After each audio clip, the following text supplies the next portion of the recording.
يلا بينا نعمل حلى الحطب اللي قالب اليوتيوب اليومين دول. بما ان مكوناته بسيطة وطريقته سهلة، عندي فضول ان انا اجربه معاكم. يلا بينا كده على طول نشوف هنعمله ازاي. اول حاجة هنحتاج بسكوت سادة، اي نوع بسكوت شاي. هناخد منه باكوين 3 كده ونطحنه طحن ناعم خالص. تاني خطوة هنحتاج لحوالي نص كوباية حليب بودرة. هناخدهم على طاسة على نار متوسطة وهنحمصهم لحد لما ياخدوا لون ذهبي تقريبا، يوصلوا كده للون البسكوت مع التقليب السريع لأنه بيتحرق بسرعة جدا.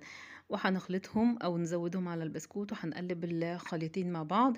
وبعد كده معانا حليب مكثف محلى، ده بيتي أنا عاملاه في البيت، وهنزل لكم الطريقة كمان على القناة واللينك بتاعه. وهستخدم معلقتين من القشطة، وقشطة وش اللبن العادية هناخد منها معلقتين، نخلطهم مع الخليط بتاعنا البودرة.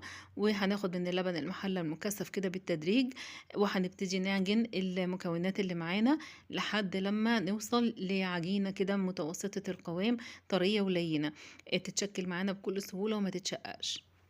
هناخد العجينة وهنقسمها على 4 كور متساوية، وهناخد كل كورة هنشكلها رول، وهنخلص الكمية بتاعتنا كلها، وهتبقى بالشكل ده. بعد كده هنجيب شوكولاتة خام هنسيحها على حمام مائي او في مايكرويف، وبعد كده بالفرشة هنبتدي ندهن الرولات بتاعتنا بالشكل ده، وندخلها التلاجة لحد ما تنشف. وبعد كده نقلبها على الوش التاني بس بالراحة جدا علشان ما تتكسرش، وهندهنها بنفس الشكل.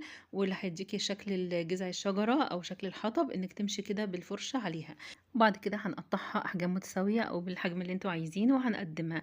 طعمها تحفة حقيقي بجد، تستحق تطلع ترند.